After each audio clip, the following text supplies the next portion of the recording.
Welcome to our class on floods.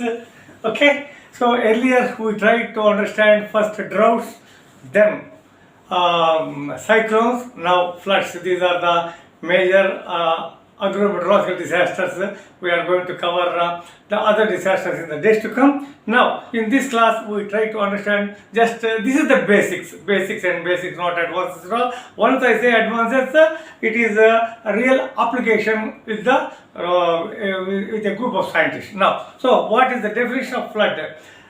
Any relatively high water flow that overtops the natural or artificial banks in any portion of a river or a stream. Once again, I would like to say any relatively high water flow that overtops the natural or artificial banks in any portion of a river or stream. So another definition is flood is an extreme event of hydrological cycle.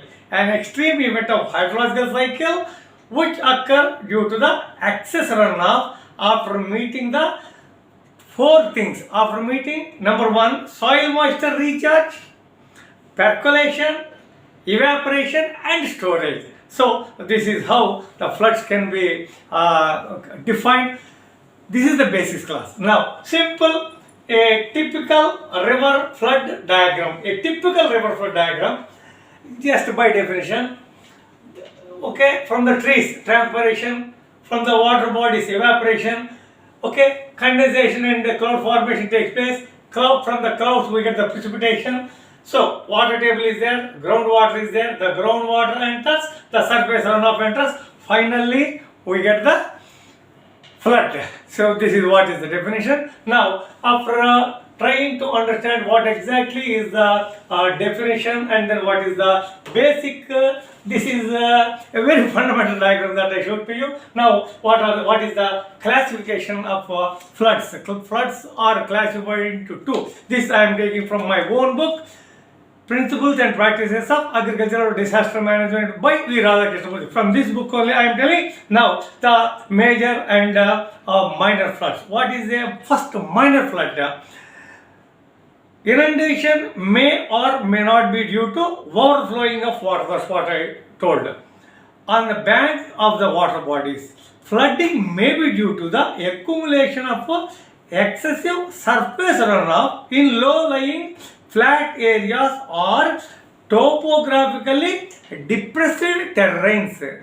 Topographically depressed terrains, low-lying areas, it is just because due to accumulation of excessive surface runoff. Okay, that's what is the minor flood. What is the major flood? These are caused by overflowing of rivers, lakes, and a combination of rivers and lakes, serious breaks in dikes, levees, dams, and other protective structures by uncontrollable releases of impounded water in reservoirs and by the accumulation of excessive runoff because of these things. What are those things? Overflowing of rivers and lakes, serious breaks in the dikes, levees, dams and other protective structures for hydrological resources. As far as hydrological resources are concerned, by uncontrollable release of impounded water in reservoirs. So this is what is the major flood. There are different types of floods. So this we would like to just, as I said, this is only a basics class. So what are the different types of floods? Coastal flooding, river flooding, flash flooding, urban flooding, groundwater flooding and sewer flooding. Once again I would like to impress upon you all the 6 floods, types of floods. These are the types of floods. Now coastal flooding, river flooding, flash flooding, urban flooding, groundwater flooding, sewer flooding. So these are the 6 types of flooding. What are the causes of floods? Now again I am telling you, this is the basic class. You should know the causes of floods. Floods are caused by excess rainfall in river catchment areas. What is a catchment area? A catchment area is the area where excessive rainfall occurs. From there it goes into the rivers.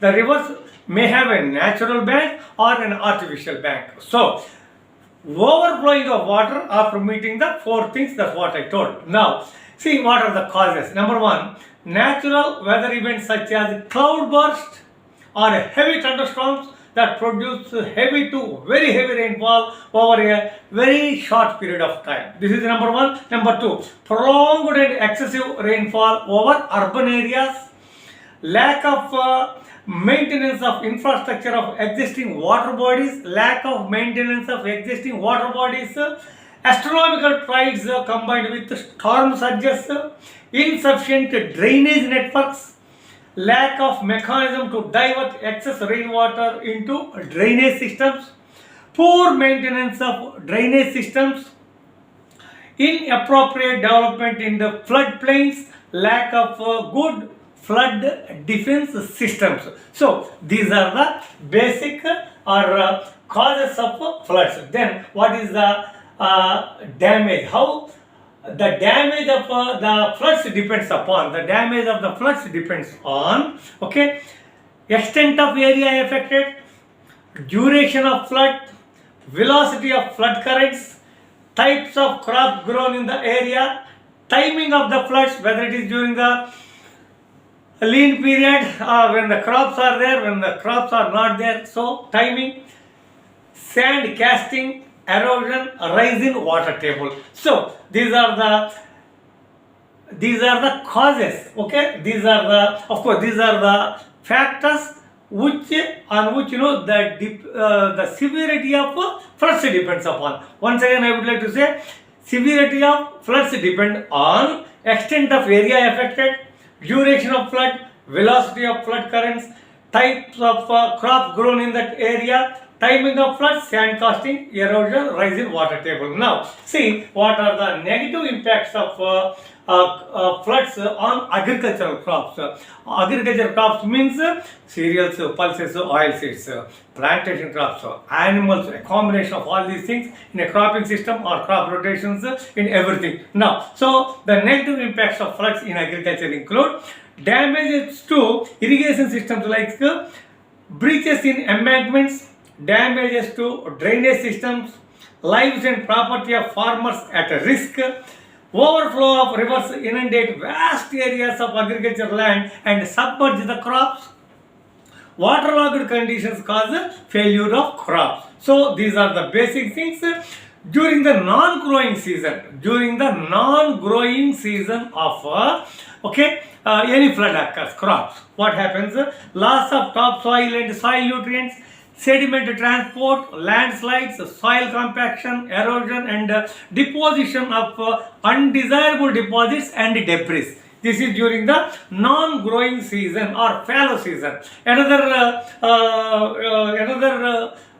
impact is permanent damage to perennial crops, trees, livestock, buildings and machines, debris flow, anaerobic processes and cessation of farming in flood plains. So these are all the negative impacts of droughts, negative impacts of floods on crops or on agriculture during the non-crop growing season. During the crop growing season, during the crop season, contamination of water and waterlogging and lodging of standing crops, loss of soil nutrients, interruption to use of pastures and soil erosion, greater susceptibility to diseases in insects and grain spoilage because of floodwaters are favorable breeding places for insects and diseases, interruption to tillage, planting, crop management, harvesting, transportation and marketing. So these are during the crop growing season. Of course, floods are negative. Floods should not occur, but they occur. However, as far as agricultural meteorology is concerned, like the cyclones, one or two positive effects of floods are also there. So what are the positive effects of clouds and the positive effects of floods are: soil fertility improves due to silt deposition in the flood areas. Soil fertility improves because of from the catchment area that will come. Residual soil fertility after floods favor the succeeding crops. Residual soil fertility after the floods favor the succeeding crops. Of course, one of the things that we observe in the biodiversity is floods may give regeneration to extinct species of plants, of course flora and fauna. That is also one of the things. Now, how to manage the floods? This is what, so the negative impact of floods we have seen, the positive impacts also we have seen. Now, after the positive impacts, how to manage the floods? See, very interesting. Various devices may be employed in order to control an excess flow of water so that a flow may be prevented or at least the worst effect reduced.